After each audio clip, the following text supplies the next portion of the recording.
My name is Kyndl. I'm 25 years old, and this is my story.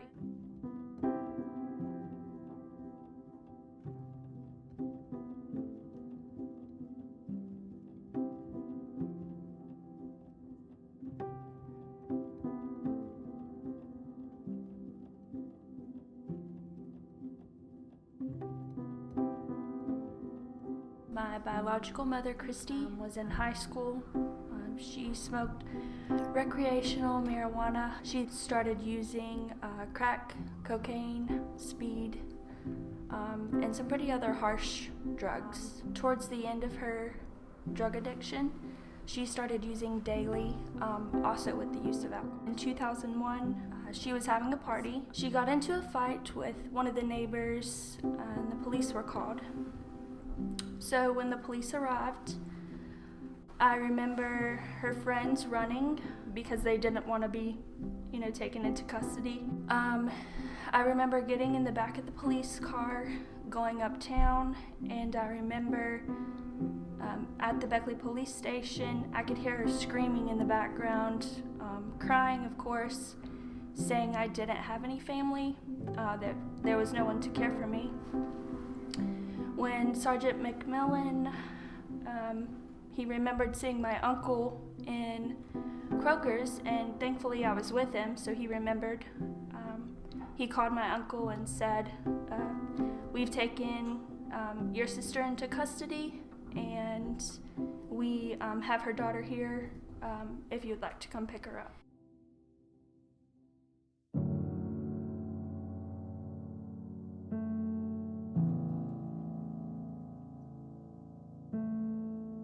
I remember being at the mall with my friends, and my mom, Darlena, called, asking when I was going to be home, what I was doing. She wanted me to come home as soon as I could. So when I got home, my adoptive father and my mother, Darlena, were in the kitchen, and they were looking at each other, and I, could tell something was wrong, and I just looked at them and said, "What?" And they said, "Your mother has passed." And I kind of stuttered and said, "What do you mean?" And they looked at me and said, "Your mom, she passed away." And I remember hitting the floor in the kitchen. And that's mostly all I remember. The hardest thing I had to do was pick out the clothes she wore to be buried in. But she was so small, it was hard to find clothes for her to wear. The funeral home then came out and gave me a necklace that she had been wearing. The day of the service, I don't remember who was there. I don't remember much about that day. What I do remember was I wrote a letter, probably 3 pages long, and stuck it in her casket with her. I didn't want to believe it. That was probably one of the hardest days.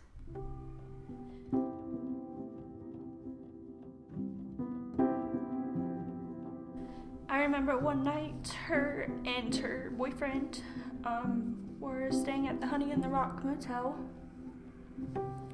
and I slept in the floor. I remember her in visitations. She would pass out on the futon in a house. We lived near the Catholic church, and she would pass out with a cigarette in her hand, and I always thought, if she drops this, it'll burn the house down. I also remember having mirrored candle plates laying around with razor blades, and of course I didn't think anything of it. That's what I grew up with. I just thought it was normal and it definitely wasn't. My Granny Fox used to tell me this story all the time about how Thanksgiving, she wouldn't come out of the house because she didn't want to eat Thanksgiving dinner with them. So one Thanksgiving she made a plate and actually brought it to me of Thanksgiving dinner. One visitation I had bought her a birthday present. She loved dolphins. It was a dolphin globe. I was super excited to give it to her, just like anybody would be. Little did I know, she wouldn't show up for visitation that day.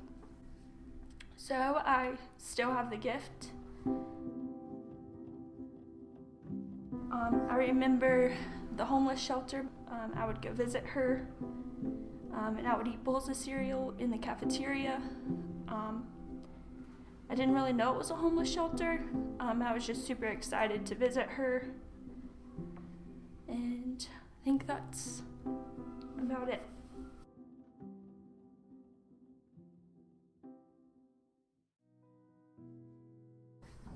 I think what's prevented me from following in her footsteps is I was given the opportunity to see what it was like to have, I guess you could say, a decent life. So I'm thankful for the family that I have now. Even though our families say they're crazy and it's a laugh, it's really, truly, it means more to me than anything.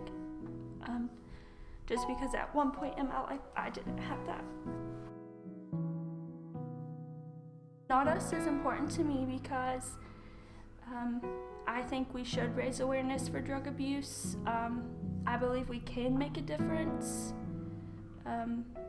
I believe that when others decide to come forward, and when they come forward, I myself want to be someone they can look up to, and give them a good role model to say, that's what I want to be when I grow up. So that's why I stand with Not Us.